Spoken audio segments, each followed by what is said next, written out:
Ele nasceu em Polônia e desde cedo, desde menino, aprendeu a identificar as composições dos remédios, as chamadas antigas drogarias, nas farmácias. É de uma família de italianos, temperamento forte, próprio do italiano, e percorreu uma trajetória política, mas que poucos conhecem do ponto de vista do dia a dia. A fé, por exemplo, que carrega no peito com Nossa Senhora Aparecida. O Câmara Livre de hoje quer conhecer quem é Roberto Ilvo Giovanni Purini. Roberto Ilvo Giovanni Purini é brasileiro, filho de italianos, casado com Maria Helena Bonomo Purini, que me deu 4 filhos vivos, porque nós perdemos 3, eram para ser 7, Roberta Helena, Renata Helena, Roberto Augusto e Renato Celso. Detentor de 28 anos de mandato político e amante fervoroso desta terra que me acolheu um dia e onde eu cheguei, não vindo, mas trazido, Bauru. A infância em Polônia, o que o senhor se recorda dela? A minha infância, alegrias, brincando, jogando futebol no terreirão da máquina dos Fock, ralando o dedo lá no cimento das quadras, onde se secava o café. Perdi minha mãe muito cedo, eu não tenho lembranças da minha mãe. Quando mamãe faleceu, eu não tinha 4 anos completos. Lembro-me de 2 ocasiões. No dia que ela foi operada, das máscaras de clorofórmio, papai me segurava no colo, e no dia do falecimento, me deram banho, porque era cisterna, era sistema de sarilho, e muita gente em casa, porque segundo me dizem, mamãe era muito querida, muito devota, muito católica, e me deram o banho ali em cima, e o papai me levou no colo em direção ao cemitério que ficava na mesma rua onde estava a farmácia, um areião danado, e lá no final o cemitério, numa hora vespertina, acredito, 3h30, 4 horas da tarde, por aí. São duas ocasiões que eu lembro de coisas que me ligam à minha mãe. O dia que foi operada e no dia do sepultamento. 2 elementos, um bem mais difícil, o outro talvez por uma circunstância das famílias grandes, 5 filhos já Sim. não são poucos. Ser caçula e não ter tido a mãe durante a infância, a formação do menino. O que isso gerou para o senhor? Gerou um amor profundo pelo meu pai. E cada vez que eu falo do meu pai, eu me emociono, porque ele foi pai e mãe. Muito embora, logo que ele ficou viúvo, casou-se com minha madrasta, Antonina Terra de Oliveira, Dona Nina, que eu chamava de mãe, porque afinal me criou, né? Papai não ficou muito tempo, porque minha irmã já estudava no internato Santo André, em São José do Rio Preto, meu irmão já estudava, o José, já estudava no Pais Leme, em São Paulo, o Luiz Purini já em Monte Aprazível, e eu criança, segundo me contam, me davam banho, os empregados da farmácia, um me segurava pelas pernas, feito um cabrito, o outro lavava a minha cabeça, mas foi uma infância feliz porque o meu pai realmente supriu, vamos dizer assim, a ausência da minha mãe, e minha madrasta, uma mulher muito temperamental e tal, mas que nos ajudou imensamente, ajudou o papai de forma assim indescritível, né, na luta pela vida e tal coisa. Enfim, somos todos formados, graças a Deus. Ser caçula é diferente ou no caso do senhor não teve algum elemento de Não, eu acho que diferenciação? não. Minha irmã, a Ivone, que é a mais velha de todos, é Ivone, José, Luiz, o Enzo que faleceu e eu. E minha irmã também, apesar de estar no internato, me queria como mãe, me tratava como mãe. E meus irmãos também me davam atenção toda especial, porque afinal era o caçula, né? Era o mais novo e que não chegou a ter contato com a mãe. Agora, nós vamos chegar lá na história, mas só para fazer um pulo para voltar para cá. O senhor foi caçula, perdeu a mãe com quase 3 anos e, como o senhor mesmo já me disse e repetiu em outras entrevistas, ter sido deputado, ter a vida pública fora de Bauru, não é a facilidade de ir e vir que se tem hoje com aviões, o fez um pai distante dos filhos. Como que isso trabalhou na cabeça do Roberto pai? Eu sempre agradeço e não me cansarei jamais de esquecer, porque eu não os vi crescer. Maria Helena, muito embora fosse funcionária pública federal, era funcionária da Receita Federal, hoje aposentada, é que teve a incumbência de cuidar dos meus rebentos, né, da Roberta, da Renata, do Roberto e do Renato. E eu fiquei ausente 20 anos, quer dizer, porque eu ia na segunda para São Paulo e voltava na sexta. Eu tenho 12 mil horas de Marechal Rondon. fora o que eu rodei aqui na região e todos os finais de semana era região. Costumo dizer que só de banda eu tenho algumas centenas de horas, aniversários de cidade, etc. Títulos de cidadania eu tenho 26 na região, pelo reconhecimento do nosso trabalho. Então, a minha ausência no lar foi suprida pela Maria Helena, que me deu 4 filhos maravilhosos, 3 que nós perdemos, 3 hominhos que nós perdemos, e que estão aí, e só me dão alegria, graças a Deus. Percorrer rapidamente esse período aqui da infância ainda para a gente poder consumir mais tempo nos outros depois, que são mais fáceis de informação naturalmente. Monte Aprazível, ginásio, teve um internato no meio que eu acho interessante o senhor comentar, e a história da relação com a farmácia, que eu tanto comentei. Perfeito. Papai veio da Itália sozinho, tinha 2º ano de grupo, virou farmacêutico dos bons, tanto que mamãe, apesar de farmacêutica formada, às vezes ficava relutante no atendimento de alguma criança com muita febre e tal, e ele dizia: Nina, fique tranquila, eu vou aplicar uma injeção, já vai uma dose de magnetismo junto, e nunca perdeu nenhuma, graças a Deus. Então, quer dizer, eu nasci dentro da farmácia e trabalhei em São José do Rio Preto, uma farmácia que ficava aberta dia e noite, a primeira da cidade, com 23 empregados, e eu era o responsável pelas compras. O mercadoria chegava e eu abria os caixotes, marcava a mercadoria com a nossa marca, que era Eucaliptus, e até hoje tenho memórias de muitos medicamentos que eu comprava a centenas, às vezes, de vidros, como era o caso do Hematiase B12, como era o caso do Lavolio, como era o caso do Estilargol. Mas você falou de contato, e eu me recordo que eu tinha muita curiosidade em ver os nomes dos remédios. Então eu vou citar 3 aqui. O Eudacibalena, né, que é o sal, dimetilaminofenil, dimetilpirazolona. O outro era dimetilaminofenil, o primeiro dimetilaminofenil, dimetilpirazolona. O segundo, amidomecelensetatroex, metelensetramina. E o terceiro, butilaminobenzoil, dimetilaminoetanol. Nunca esqueci. Isso quando eu tinha o quê? 12, 13 anos de idade, já em Rio Preto. O senhor é bom de memória, de fisionomia para a identificação ao longo do tempo? O senhor foi naturalmente desenvolvendo essa capacidade? Porque tem pessoas que não conseguem guardar nomes, famílias. Eu sou bom, sim. Modéstia à parte. Eu tenho uma passagem, mamãe está sepultada em Polônia. E em 94, portanto, 50 anos após o acontecido, porque sentava-se comigo Aníbal de Souza, que era um moreninho, sentávamos na primeira carteira, era carteira dupla no grupo, e eu me ajoelhei no túmulo de mamãe, fiz as minhas orações, meus irmãos do lado, e quando eu me levantei, eu lá vislumbrei lá no meio dos túmulos esta criatura, que foi meu coleguinha de primeiro ano de grupo, há 50 anos, em 44. Aí eu disse ao meu irmão José, falei: será que é o Aníbal? Ele falou: quem é o Aníbal? Eu falei: meu colega de primeiro ano de grupo. E ele veio na minha direção, e eu olhando para ele olhando para mim, aí ele chegou assim e falou: você não é o Robertinho? Eu falei: sou eu mesmo. Você é o Aníbal? Oh, me abraçou com muita alegria, eu também o abracei. Ele me disse que tinha mudado para Rio Preto e tal, anotei a data de aniversário dele, o endereço, tudo. E o meu irmão ficou conversando com outras pessoas que foram chegando, porque todos conhecidos ali. E aí quando eu me virei, me despedi do Aníbal, uma das pessoas que estava ali: quem sou eu? Fez um desafio assim. Falei: você, se não é a Elide, você é a Norma, que elas eram gêmeas. Falei: como é que vai seu Alexandre, Dona Narcisa, Bruno, Clóvis, o Cláudio, Zezinho? Citei a família inteira. Aí ela falou: Zé do céu, ele é bom mesmo. E a outra que estava lá: e eu quem sou? Falei: você é a Gessi, filha da Dona Iracel e do seu Otávio Magrini, que morava em frente à farmácia. O senhor foi contemporâneo de infância e juventude ali com o Clodovil Hernandes? Clodovil Hernandes e Beto Carreiro. Beto Carreiro foi meu sócio. Em Rio Preto, Monte Aprazível? Na escola normal. O Clodovil foi meu colega no internato de Dom Bosco, em Monte Aprazível, e depois na escola normal livre, Dom Pedro II, em Rio Preto. E o Beto Carreiro imprimia junto comigo o Normalista, órgão oficial dos Legionários do Progresso.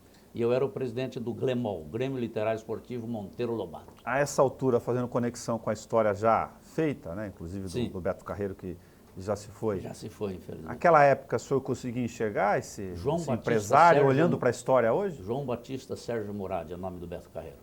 Se eu consigo... enxergar que ele tinha lá esse viés que acabou se confirmando depois de empresário, montar negócio? Sem dúvida, sem dúvida. Tanto que o jornal nasceu por iniciativa dele.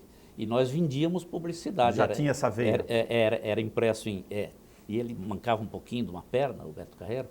o João Batista Sérgio Murad, e o Clodovil, que também tem passagens memoráveis dele. Sempre né? excêntrico. Sempre excêntrico, sempre excêntrico. Uma vez deu, inclusive, um safanão numa colega, na Ivani Cabaz, que era filha do médico, e o professor Miziari entrando, ele teve uma suspensão de 7 dias, tal, coisa. Enfim, são histórias.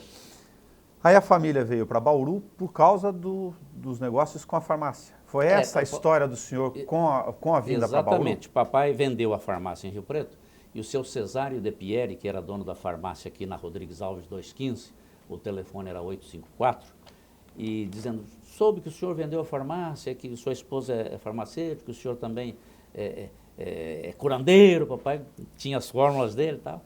Estou oferecendo minha farmácia, tá? Porque meu filho formou-se e não vai bem, formou-se farmacêutico, mas... Aí vimos, papai gostou, um negócio excelente, né? Um negócio, papai costumava dizer, só faltou oferecer um sanduíche para a gente, porque foi realmente um negócio de pai para filho. Aí viemos e eu fiquei em Rio Preto, porque nós viemos num período de início de aulas, e eu já fazia escola normal lá, só que não tinha vagas aqui. Eu fiquei 2 anos em Rio Preto para terminar a escola normal. Uma curiosidade que me veio à cabeça agora. O senhor sabia muito as composições do remédio, naturalmente, para que servia cada droga, as suas composições. Sim. Aí o senhor teve 4 filhos, 2 casais. Chegava para a esposa, não, dá este que é, para isso é tranquilo. Veja bem, não só eu, mas meus irmãos. O José teve farmácia, o Luiz teve farmácia, e eu ajudei tanto o Luiz lá na Vila Falcão, aplicando injeção naquele Vital Brasil, Martim Afonso. Então, na criação dos filhos era normal. Tinha uma Normal, febre, uma diarreia. Não, quando é filho, né, a gente sempre... mas eu sempre tive noção da coisa. E meus irmãos também, claro, evidentemente. Agora, outra curiosidade. Era natural do período desta fase de farmácias e drogarias, as cidades pequenas tinham, falando de curandeiro, mas a minha mãe falava, não, pega o chá de folha de goiabeira lá quando você tiver diarreia, porque ajusta, o confrei para alguma coisa, enfim, essas coisas, o arnica, quando tinha uma pancada no futebol, para dor. Também tinha muito disso, da questão da própria informação cultural? Sem dúvida, sem dúvida. Aliás, a farmácia eram containers, né? Eram em latas ou em vidros, e tinha ali todos os sais, folhas, né? Naquela época vendia-se a papoula, inclusive, sene, camomila, vendia-se na farmácia, né? E a gente acompanhou tudo isso. E o papai tinha as fórmulas dele, e minha madrasta é que dava o nome, né? Sempre preocupada, porque a responsável era ela. Agora tem um recorte aqui para as pessoas entenderem que vai dar um salto natural. Sim. Daqui para o menino que trabalhava na rádio, já jovem, homem se formando, professor de filosofia, direito, teoria geral do Estado, português e inglês, como é que o senhor conseguiu incorporar tudo isso em tão pouco tempo? Veja bem, eu talvez tivesse herdado do meu pai essa vontade doida de trabalhar. Papai abria farmácia 6h30, 7 horas aqui na Rodrigues Alves 215. Quando o primeiro raio de sol, ele estava de pé. E às vezes levantava 2, 3 vezes durante a noite, porque era pegado a estação. Então era gente que chegava e saía e batia, e ele atendia sempre. E talvez eu tivesse herdado dele esta vontade. Eu cheguei a ministrar 69 aulas por semana, fazer 2h30 de rádio, lecionar na Faculdade de Direito, lecionar no curso de Pontes e Estradas, português, comecei trabalhando no rádio na PRG8, onde eu fiz lá um concurso, né, um teste com o Paulo Sérgio, que foi meu examinador, para iniciar na Terra Branca, que se inaugurou em 1958. O senhor inaugurou a Terra Branca? Inaugurei a Terra Branca, inclusive me lembro até de uma criatura de saudosa memória, a irmã Arminda Esbrícia. Eu a entrevistei na inauguração da rádio no dia 12 de junho de 1958. Para as pessoas se conectarem à rua Irmã Arminda, que tem conexão com a faculdade. Era a diretora na FAFIL, né? Faculdade de Filosofia, Ciências e Letras. A rádio na história do senhor é por causa do timbre, a filosofia ajudou, não, essa facilidade que o senhor tem de se comunicar? O rádio é uma coisa que entusiasma a todos, né?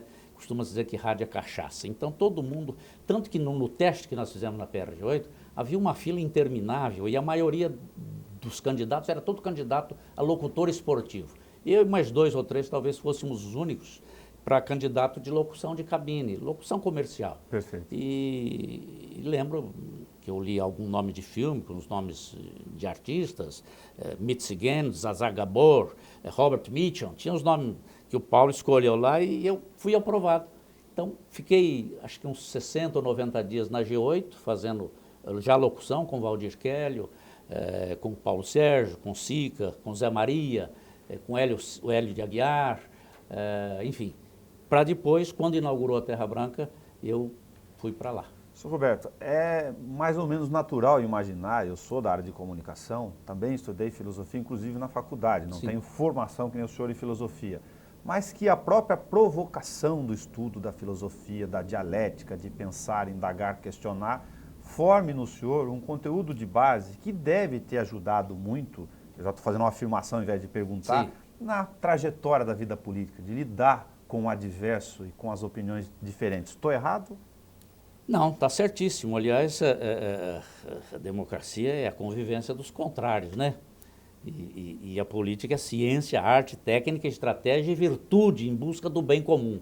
Eu sempre tive o bem comum como ponto fulcral da minha atuação, entendeu? Eu não tive outra atitude enquanto detentor de mandato público, 8 anos de vereador e 20 anos de deputado estadual, buscando realmente, às vezes deixando as minhas próprias coisas, deixando a família, como já dissemos no início, para estar a serviço do meu semelhante. Porque mandato, para mim, mandato eletivo é coisa mais ou menos sagrada. Até hoje eu encontro pessoas, ontem ainda encontrei uma criatura que morou em Bariri, que hoje está aqui, vai morar no mesmo prédio onde eu vou me mudar, se Deus quiser, daqui a alguns dias, onde eu morava durante 30 anos, na Virgílio Malta 1955, falou, sempre votei no senhor, mas nunca tive um contato pessoal. Quer dizer, o cidadão lhe dá uma carta em branco.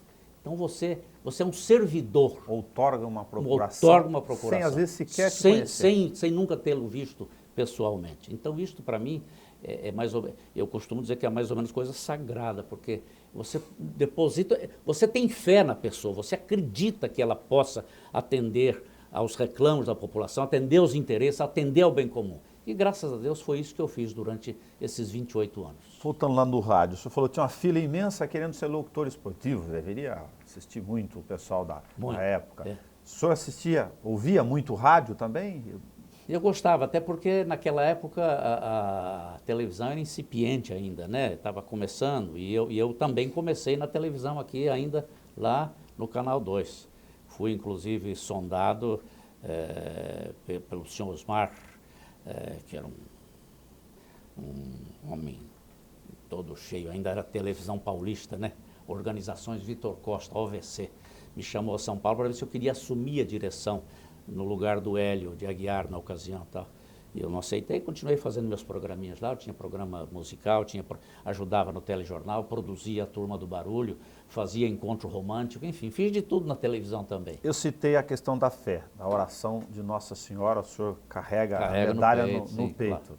Essa relação foi natural daí, de por tanto tempo desempenhar a questão das orações, do dia a dia? Veja bem, talvez fosse genético, porque mamãe disse que era devotíssima, e era muito querida, ela era realmente, e minha irmã não foi diferente, mas houve uma coincidência, quando começou a Terra Branca eu fazia o horário das 16 às 18h30 e às 6 horas tinha a oração da Ave Maria e competia a mim, me cabia fazer o programa e tal, e eu comecei a fazer e durante 54 anos continuo fazendo, 49 anos no rádio e agora 46 anos no rádio e durante 8 ou quase 9 na TV Com Bauru agora, fazendo também às 6 horas da tarde e às 6 da manhã.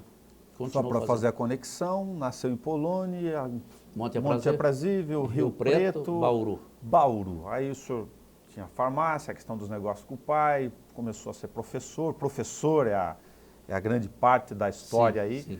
Mas o senhor teve uma trajetória no meio que coincidiu com o mandato, o senhor já era vereador, o segundo mandato, e o professor tem que ficar um pouco no canto. Como é que o senhor lidou com isso, se estava na veia do senhor? Veja bem, eu tive 1.137 votos na minha primeira eleição de vereador, 2.896 na segunda, depois 24.930 para prefeito em 76, aquela que eu ganhei e não levei. E de repente eu terminei a faculdade de Direito, depois de ter feito filosofia, curso de letras, né, anglo-germânicas, e recebo um convite do reitor, que me foi transmitido através do coronel Domício Silveira, em frente ao Banco Sotomayor e a loja Pinguim, que vendia novelos de lã ali na 1º de agosto. para eu lecionar. O doutor Maurício Toledo houvera sido eleito deputado federal e ia vagar a cadeira dele, que era a Teoria Geral do Estado. Fui convidado, assumi, lecionei durante algum tempo, e uma noite eu cheguei para lecionar, após essa eleição dos 2.896, cheguei para lecionar e percebi que a coisa estava meio assim, e o coronel falou, o senhor reitor quer conversar. Aí eu fui conversar com o reitor, de saudosa memória, doutor Toledo, e ele quando eu entrei na sala, ele se levantou, não posso concordar com o que estão fazendo com o senhor, eu não aceitaria isso, tal, mas tenho ordens para demiti-lo. E me fez uma carta, que eu tenho guardada até hoje, assinada por ele, elogiando o nosso trabalho, a formação, o critério, a ética, etc. São palavras que estão na carta dele. No documento, esse é um documento que eu guardo com muita alegria, né? Muito bem. Mas o senhor tem que entrar com recurso. Ele me falou, mas eu não atinei para a coisa. Passou um tempo aí, ia começar o curso de comunicação social na Fundação Educacional de Bauru. Nós estamos falando do início dos anos 70. Exatamente. Aí o professor Isaac Portal Roldan me telefonou um dia, eu estava na rádio, professor, olha, nós criamos o curso aqui, vamos iniciar daqui mais um pouco, e eu queria formular um convite, o senhor pode ir? Aí eu fui até a fundação conversar, ele me convidou para ministrar aulas de ética e legislação dos meios de comunicação. Muito bem, aí juntei meus documentos todos e fui para o MEC e tal, e ele me disse, o senhor é o primeiro professor que nós estamos convidando. Tal. Bom, aí passou algum tempo, e ele me telefonou, professor, olha, tem um assunto delicado aqui. Quando ele falou em assunto delicado, eu falei, deve ser coisa ligada à minha dispensa lá. Aí ele me chamou e disse, olha, foram todos os documentos de todos os professores, o senhor foi o primeiro, e o seu não voltava, e não voltava, e não vinha. E esta semana nós tivemos lá um emissário e quis saber por quê, porque afinal de contas as aulas estavam para se iniciar, e disseram que constava alguma coisa no RG do professor. Aí ele me aconselhou, junte documentos, junte certidões. Aí eu tinha feito o primeiro curso da ADESG, da Associação dos Diplomados de Escolas de Guerra, fui ao doutor Francisco Assis de Moura, que era o delegado, enfim, obtive certo dizendo, o cidadão é político, mas é gente que está aí, né, convive na sociedade, não tem um passado que o desonre, nada, e nem tem uma conduta partidária que possa manchar o nome, enfim. E juntei tudo isso aí, daí uns 15 dias veio, e eu lecionei lá até que me formasse deputado, que me elegesse deputado. Quem convidou o senhor, em que circunstâncias surgiu o convite para entrar na vida pública? Foi o senhor Horácio Alves Cunha, que foi prefeito. Que na época era vereador do PTB, depois foi vice-prefeito e acabou assumindo, né? E morreu como prefeito. Ele quis, o senhor Horácio era um homem muito ágil, muito agitado, e ele quis fazer talvez nos poucos dias o que não tinham feito durante muitos anos, e teve um infarto e acabou falecendo, infelizmente. Que circunstância? Foi muito o senhor já era assediado, naturalmente, estão falando de uma trajetória aqui já efervescente, sim, como sim. Jovem. Mas, Purini, vem cá, você tem jeito para coisa? Não, é porque o meu horário era das 4 às 6h30, era absoluto, né? Era horário... O rádio é que fez essa conexão na cabeça dele? Para convidar o senhor? Acredito que sim, porque ele convivia comigo, via o meu proceder.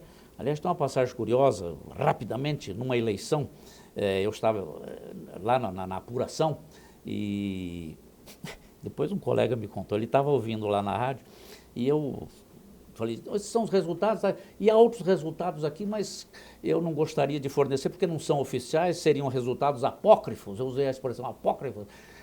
Aí ele teria dito, nós precisávamos ter uns 3 por N aqui. Seu Horácio, era uma criatura a quem eu devo muito. Foi admirável, trabalhador. Eu sou padrinho, inclusive, do filho dele, do Horacinho. Fui padrinho dos 15 anos da Fátima. Dona Lina também, que é a esposa e que está viva ainda. Enfim, é gente com os quais eu convivi. Era a regra do jogo, mas em 76 o senhor foi o mais votado e por causa da regra do jogo não foi prefeito. Exatamente. Que sentimento o senhor tem sobre isso? Agora, passado tanto tempo. Sentimento de alegria, porque afinal de contas o povo me escolheu. Eu fiz 24.930 votos. Só que os meus outros dois companheiros, um fez 700 votos, não se elegeria nem vereador, e o outro fez 1.700 e pouco. Do outro lado, o que foi prefeito, por sinal um grande prefeito, Oswaldo Isberg, fez 20.400 e pouco. O José da Silva Marta, já falecido, fez 9.000 e pouco, e o Dudu Ranieri 2.000 e pouco. Então somaram os três de lá e bateram nesse de cá. Com os mandatos de deputados, nós vamos pegar coisas do dia a dia aqui, inclusive de reuniões de bastidores. O senhor conviveu com Paulo Maluf, Franco Montoro, Orestes Quercia, Luiz Antônio Fleury Filho, Mário Covas, só como deputado. E foi contemporâneo na Assembleia, entre outros, de Geraldo Alckmin, atual governador, quando nós estamos gravando esse programa, Zé Dirceu, Antônio Palocci, João Paulo Cunha e Arlindo Chinaglia, só para falar do time dos petistas aqui e de apenas um tucano. Eu costumo dizer ao Renato, falei, olha, a minha oposição era mais fera do que a que você tem hoje na Câmara lá. Porque a nossa oposição na Câmara que tem sido uma oposição, eu já falei isso em outros canais, e a pessoa, só estou falando isso porque o senhor tem oferido, não, que realmente a oposição aqui na Câmara de Bauru tem sido uma oposição não sistemática, mas uma oposição que tem ajudado, eu entendo assim. O senhor foi líder do governo Quercia. O senhor lembrar de fazer uma conexão e conversar com o filho num café, como se tivesse seu filho aqui sentado, ó, o senhor é líder do governo, para você é fichinha. Lá era um quebra-pau danado, porque esse povo era tacava fogueira então, em qualquer coisa. Era Zé Dirceu, era Palocci, era João Paulo Cunha, era professor Luizinho, era Arlindo Quinalha, era o Torres, que hoje é secretário da Habitação, Silvio Torres, que é lá de Piracicaba, enfim. Toda essa gente eram os meus adversários ali e eu tinha que contornar tudo isso aí, né? Era o líder de bancada e de governo. Eles já eram... E o Aloysio Nunes, que hoje é o nosso... Aliás, tem uma fotografia e você testemunhou isso. Você se lembra bem do episódio? Lembra como é que foi direitinho ou não? Daquela ida nossa a Brasília? Lembro. Que nós saímos Perfeitamente. do Ministério das Comunicações e à Fomos frente era o Ministério da Justiça. Com o Aloysio Nunes. O Aloysio Nunes não tinha nada marcado, nós chegamos lá e ele nos recebeu e tal. Lembro perfeitamente. Foi muito bom. Eu fiz a foto, inclusive. E eu tenho a foto guardada aqui, colorida. Está aí comigo. Zé Dirceu, Palocci, esse time aqui, já eram efervescentes aqui? Já eram... Aquela fase mais dura ali da formação, antes do PT, começo do PT ainda? Já era PT. Já era PT e o Zé Dirceu sempre muito inteligente, ele era brilhante. Ele, a Thelma, que foi prefeita de Santos, o próprio João Paulo, o professor Luizinho, enfim. O PT era uma gente competente, sim, e tal. E fizeram de tudo para chegar ao poder, estão aí e pretendem se manter ainda durante algum tempo e talvez aconteça, né? Porque a maneira como eles têm sabido conduzir a coisa, talvez indique isso, né? Mais algum tempo ainda. De quais governadores desses que eu citei o senhor foi mais próximo? Por uma questão de relação que foge apenas à relação política. Veja bem, eu diria que próximo eu fui de todos, porque sempre os tratei bem, sempre me trataram bem. Agora, em função de ofício, Quercia, porque eu era líder de bancada e líder de governo. Tinha contato com ele diariamente, praticamente, e toda terça-feira eu acompanhava os despachos dos demais deputados, eu estava junto sempre. Então, em função disso, a minha ligação mais próxima foi com Orestes Quercia. Mas todos, o Covas tinha o próprio Alckmin, enfim, sempre me admiraram, graças a Deus. Eu não deixei inimigos, eu sempre só fiz amigos. E se tem inimigos na política, são gratuitos até hoje, meu caro. Senhor Roberto, sem fazer juízo de valor sobre Sim. a avaliação de gestão, que não é esse nem o ambiente desse programa em especial, é contar a história, essa trajetória desses meandros do senhor. Há uma simbologia em torno, principalmente desses nomes aqui, de que Montoro e Covas seriam os mais estadistas, se pudessem escolher expressões aqui. O senhor acha correto essas demarcações no tempo? O senhor conviveu com eles? Olha, eu diria o seguinte, quem administra tem que ter tino administrativo e tem que ter vontade, tem que ter, eu usei uma expressão um dia na televisão que até não ficou muito bem, mas tem que ter, realmente, tem que querer. E eu tenho citado aqui um menino que está aí na prefeitura e que tem feito isso, quer dizer, se elegeu num dia, no outro dia estava lá em Brasília atrás das coisas. Então, Montoro e Covas, realmente convivi com ambos e tive passagens curiosíssimas com os dois. Eu diria que o Montoro realmente tinha uma posição de estadista. Mas o Alckmin é uma criatura também, e eu tenho um telegrama que eu passei a ele quando se elegeu governador, onde eu digo, parabenizava, né, pela postura de estadista e tal, e termino assim, o Brasil espera pelo governador de São Paulo. Tem a cópia do telegrama comigo aí. E acredito que ele tem possibilidade de um dia chegar lá, porque ele é muito preparado e é obstinado. O Alckmin é obstinado. O Covas era tão esquentado quanto O se Covas fala? era bravo, o Covas era bravo, era fera. Tem tanta história para contar. Um dia nós chegamos lá, o Walter Feldman era o secretário da Casa Civil. Minto, já não era mais, era o Fernando Lessa. Nós chegamos uma manhã, 7h30 da manhã, chegamos lá em 9 ou 10 deputados. Olha, a fera, porque nós fomos lá para conversar com o governador, e ele que nos recebeu. Porque a fera, ele só falava que era fera. Aí, referindo-se ao Mário Covas. Aí eu falei, ô Lessa, que foi meu colega também na Assembleia, falei, escuta, mas você tem pelo menos a chave da jaula da fera? Quer dizer, e não fomos recebidos pelo governador, porque a fera devia estar brava aquele dia. Vamos falar de bastidores e conexões de frases, de cafés, de antessalas e, às vezes, de oportunidades, Sim. que acabaram fazendo diferença em várias temáticas aqui. Sim. Escolhemos 5 delas. O dia do aniversário do senhor com o prédio onde estamos gravando aqui, que é o atual prédio da Câmara. Falando atual porque no tempo a gente não tem como delimitar se... Este prédio que hoje tem, inclusive, o plenário com o nome do Dr. Ulisses Guimarães. Perfeito. A última frase dele, ouvida no leito, lá no Hospital Sírio-Libanês, quando eu entrei para visitá-lo, na enfermidade dele, líder Purini.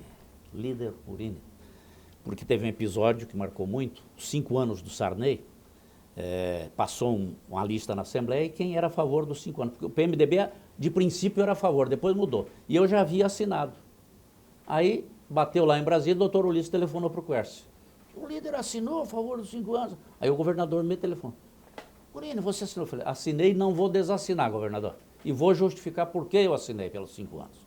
Nós estamos para ter a Carta Nacional, a nossa Constituição. Perfeito. O senhor acha que será possível? Aliás, ainda frisei, o senhor foi um dos lutadores, quando senador ainda, para que nós tivéssemos uma nova Constituição, tivéssemos a Constituinte. O senhor acha que é possível ter uma eleição presidencial e se escrever uma carta no mesmo ano, governador? Ou faz um ou faz outro.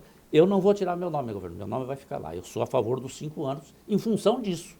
Não houvesse a necessidade e a perspectiva concreta de se fazer uma nova carta, tudo bem, mas nessas condições o meu nome continua lá. O aniversário com o prédio da Câmara. Sim. 21 de março, teve uma reunião de bancada no Palácio, coincidentemente um almoço, e a saída, todos saíram, se despediram, mas o Edinho Araújo, que hoje é deputado federal, foi prefeito em Rio Preto, sabia que era meu aniversário, então cantaram parabéns, tal, durante o almoço, e a saída, na soleira da porta, saíram todos, eu falei, governador, cantaram os parabéns, mas faltou o presente. Como assim? Falei, a Câmara funciona num prédio que foi fórum em Bauru. Desde o tempo da professora Esther de Figueiredo Ferraz, que foi secretária de Educação, a gente vem reivindicando isso, tal coisa. E nós queríamos que fosse doado. Como é que funciona a Câmara? Exatamente. Está doado.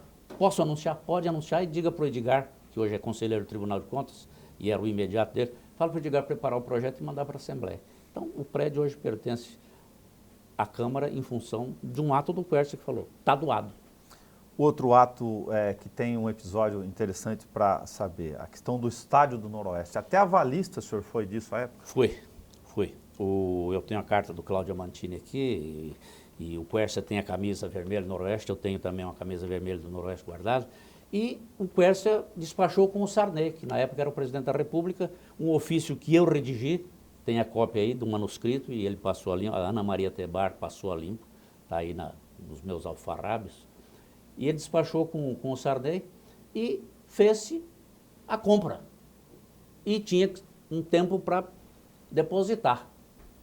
Um tempo X. Se não depositasse até tal dia, aí o Cláudio me telefonava, e era a época da Constituinte. Um dia praticamente nós nos falamos de madrugada. Nessa época o Aloysio era meu líder, eu fui líder do Aloysio, depois ele foi meu líder. E aí eu falei, Luiz, estou desesperado, tal, o Quércio prometeu. E aí eu disse ao Cláudio, o governador prometeu, eu não tenho dúvida que ele vai. Não tem outro jeito? Ele, não, mas está vencendo, falta 3 ou 4 dias. Eu falei, não tem um jeito. Só se fizer um papagaio, você avaliza? Eu falei, avalizo.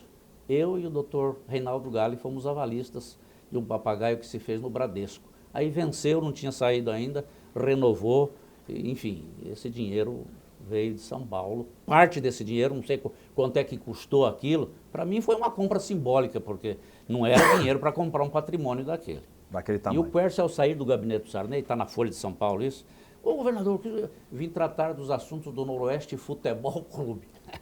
A Folha não falou esporte, foi tratar de outros assuntos, mas levou o ofício que o Sarney referendou. Uma demanda que a cidade discute até hoje, a questão da faculdade de medicina. Em que circunstâncias o senhor se meteu nessa história na época? Bom, eu me lembro quando o Ferreira Keffer, deputado federal, criou através de lei, né, isso nos anos 60, final dos anos 60, e eu estava ouvindo rádio com o papai, um rádio, eu era ainda molecotão, e de lá para cá a gente vem, e o Lelo, falecido Lelo, era o grande incentivador e tal. Vereador Lelo?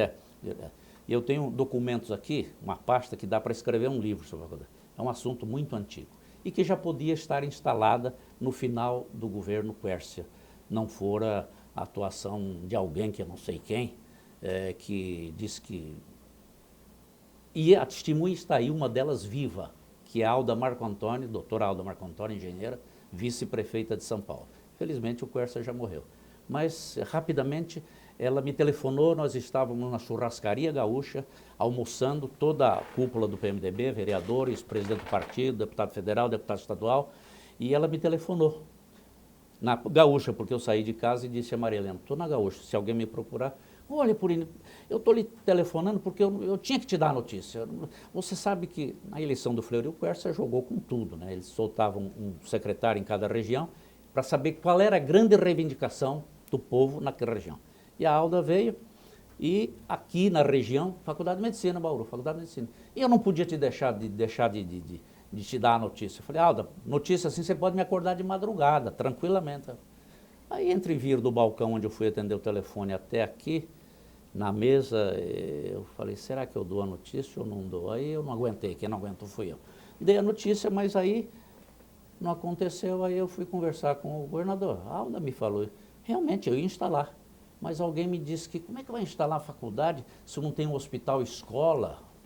O hospital já estava encaminhado no tempo do Pinote, há 9 hospitais igual a esse, construídos em São Paulo, praticamente a mesma planta, sim, esse hospital estadual, que começou a rigor no Fleury, mas que já vinha caminhando. É uma plataforma já de projetos. Exatamente, exatamente. A política então ele não instalou em função disso, era para estar instalada a nossa Faculdade de Medicina. A política tem muito disso, se bem que agora o governador Geraldo anunciou aqui que já vai começar com a residência e tal, o que é muito importante para Bauru e para toda a região. Mas esse episódio mostra uma outra faceta, que a política, apesar do esforço de quem está lá próximo, que é importante para conquistar, surgem sempre as pedras que acabam tentando fechar portas que não deveriam nunca ser fechadas. Eu costumo dizer que em política, notadamente em outras épocas, ou até recentemente, em Bauru, quando tem um para fazer, tem 3 para não deixar. Para não deixar fazer.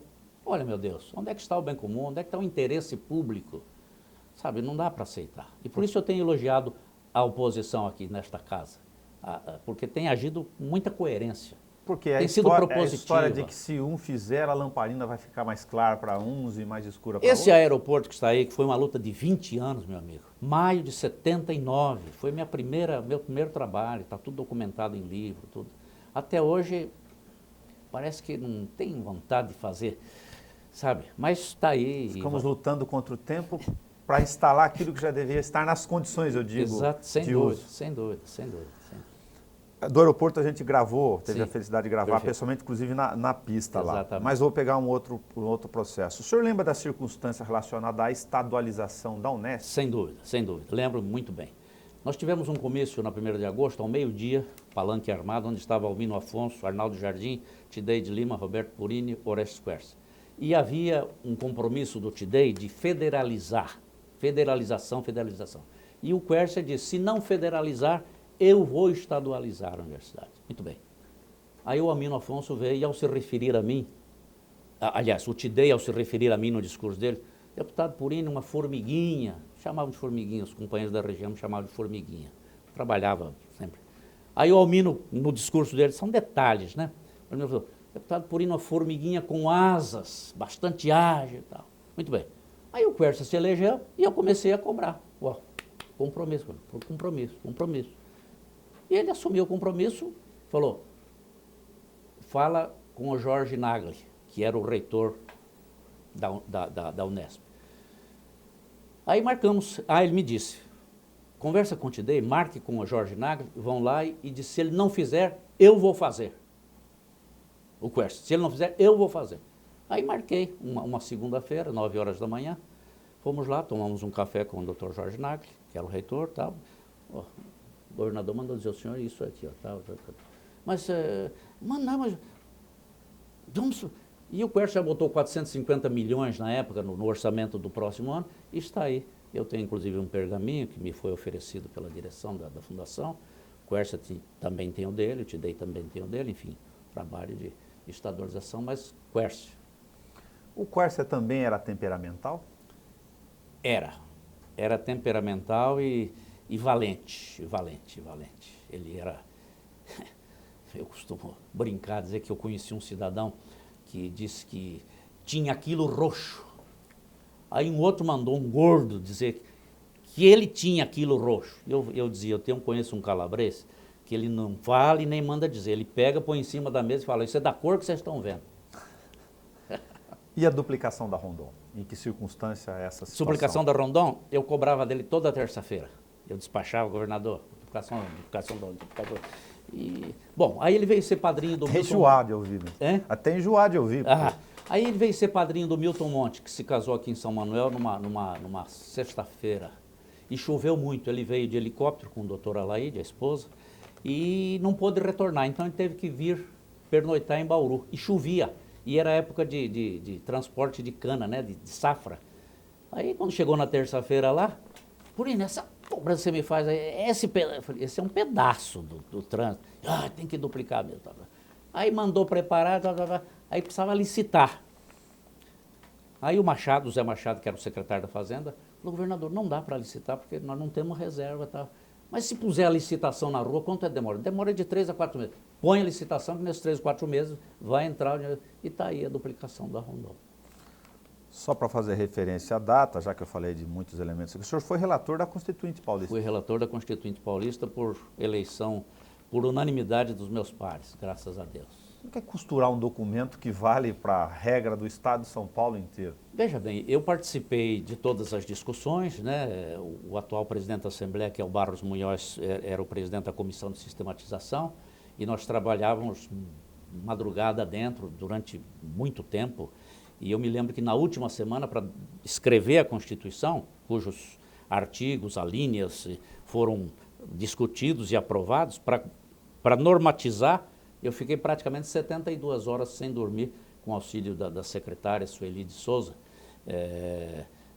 E não tinha computador na Assembleia, você acredita? Você pediu um computador emprestado para poder... A moça... Falar isso hoje é uma aberração. Não acredita, né? Pedi emprestado. Quem emprestou foi Cláudio Avarenga, que hoje foi chefe da Casa Civil no Fleury e hoje é do Tribunal de Contas do Estado. Senhor Roberto, na vida pública, quem foi muito amigo do senhor? Quem que acabou ficando muito próximo? Muito próximo? Por razões que o senhor pode escolher. Eu diria que muito próximo na vida política.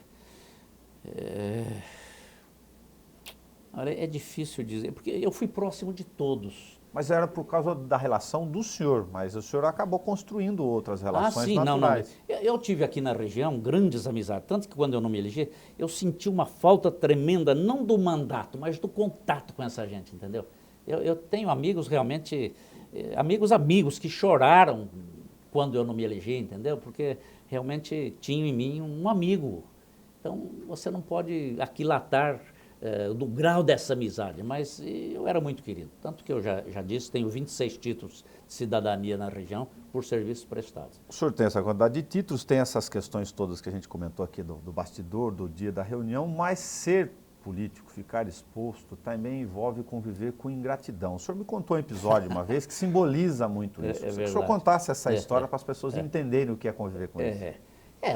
Quem tem uma posição política, eles acham, você é assim com os homens, eles acham que pode tudo, arrumar emprego, arrumar aquilo, mas a gente sempre atuou muito na área de atendimento à saúde, operações, internações, etc, etc.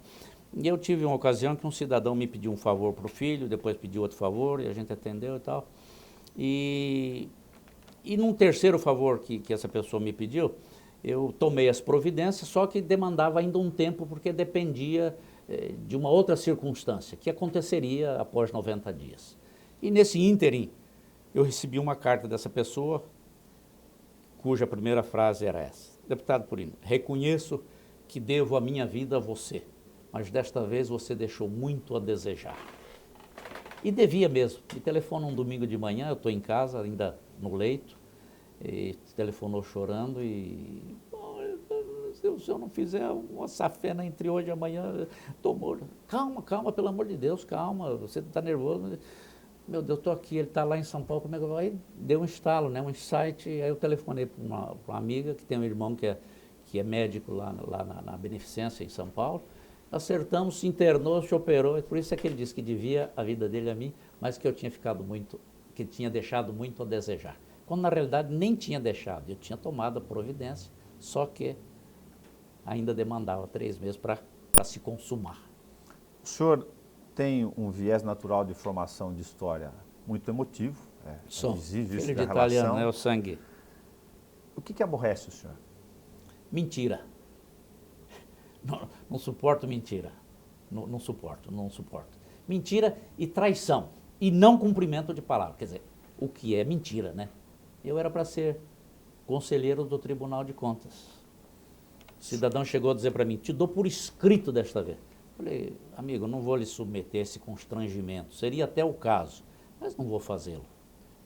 Enfim, não sou conselheiro do Tribunal de Contas. O senhor combinou muita coisa na política, naturalmente, com todo esse tempo de mandato, com todos esses governadores que a gente falou, e mesmo com os colegas da oposição, tal posicionamento em tal assunto. O senhor citou a questão dos 5 anos, por exemplo, com toda a pressão que tinha envolvido na época.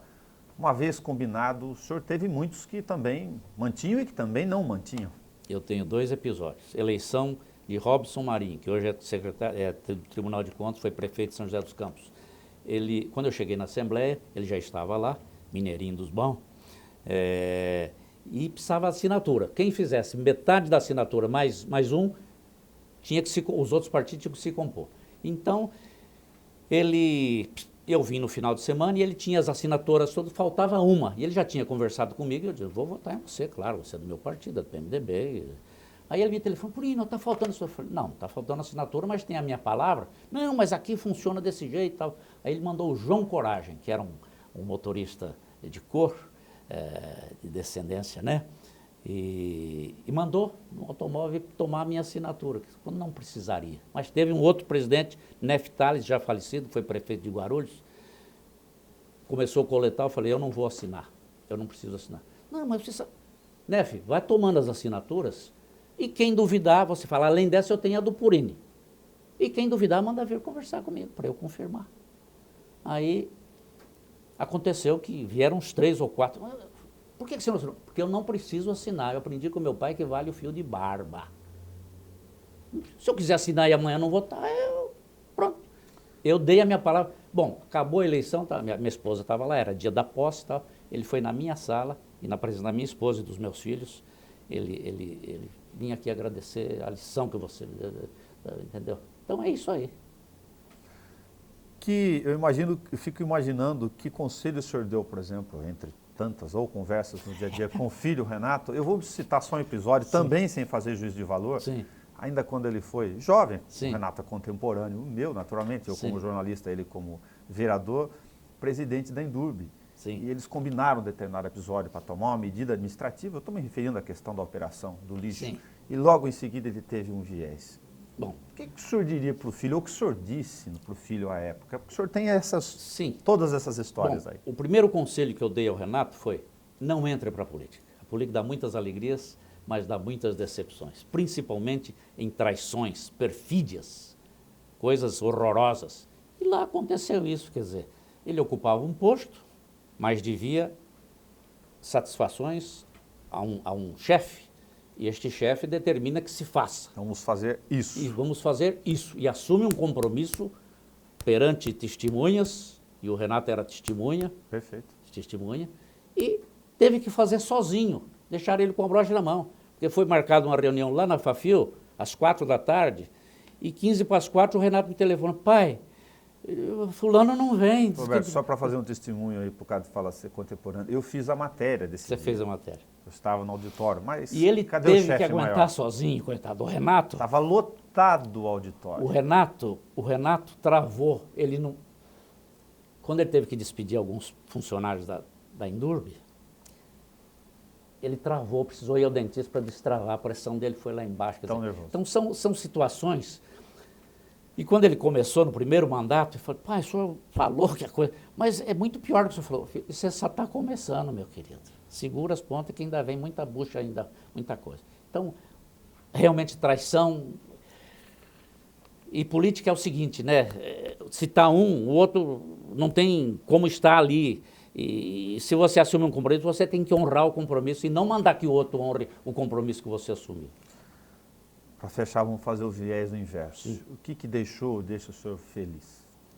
O que me deixa feliz é ter uma família como eu tenho.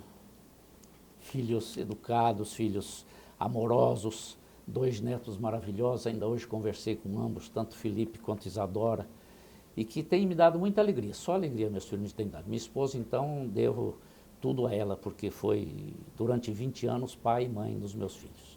Então, o doutor Ulisses que dizia que esposa de político é viúva de marido vivo, né? E a Maria Helena, muito grato, minha Maria. Mariquinha, muito obrigado, viu? Pelo seu trabalho, pelo seu amor, dedicação à família, ao lar, enfim, nós devemos muito a você. Para finalizar o nosso bate-papo aqui, uma questão muito pessoal do dia a dia. Quando o senhor não estava nessa trajetória toda lidando com política, correndo atrás da liderança, dessas questões todas que são próprias do deputado e antes também como vereador, não estava antes na farmácia, o Roberto Purini, lá de casa, o professor, fora da sala de aula, gostava de fazer o quê? Ouvir música, uma questão muito pessoal. Eu andei muito de bicicleta e joguei muito futebol. O Purininho era conhecido no internato. Quando eu ainda estava no externato, quando o Purininho ia jogar no internato, e o nosso time chamava-se Good Luck. Mas tinha jeito para coisa? Tinha. Good Luck. Boa sorte. O professor Rolf Schmidt, que lecionava francês, matemática e inglês.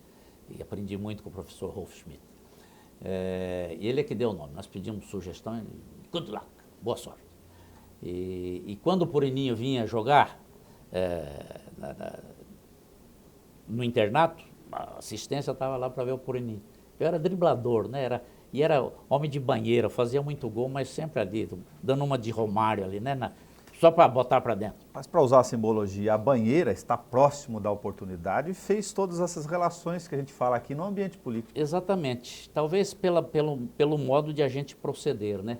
Eu tenho grandes amigos na política, Alcides Franciscato, Abraim Davos, doutor Abraim, com quem estive ainda no jantar, e também com o Franciscato, no jantar do Alckmin, para o qual fui convidado com muita honra. Mário Covas, um dia em São Sebastião da Serra, que é um distrito de Brotas, ele desceu de helicóptero, estava chuviscando uma garoinha fina, e fica num alto, sabe? Ele desceu do helicóptero e veio e me beijou a careca, né? Me deu um beijo na careca.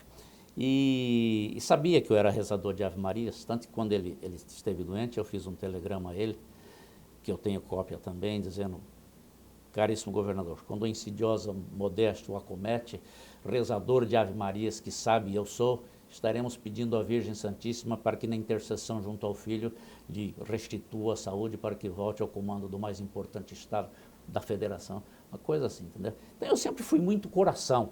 Aliás, tinha um artista em Bitinga, me apelidou de deputado coração, Duílio, chama-se Duílio, um artista plástico, deputado coração. Porque eu sou assim mesmo, eu não sei, eu sou mais coração do que razão, essa é a realidade.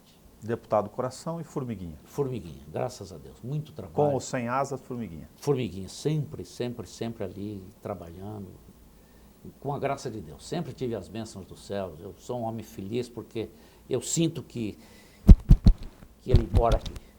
Eu tenho certeza. Roberto, muito obrigado. Foi um prazer conversar com o senhor. A alegria foi minha em poder dizer algumas coisas da minha vida. Tem muita história para contar, talvez uma outra oportunidade a gente possa fazê-lo. Mas foi uma oportunidade grandiosa, muito feliz para mim poder estar aqui, bater esse papo com você. Muito obrigado. O Câmara Livre de hoje conheceu um pouco de Roberto Ilvo Giovanni Purini.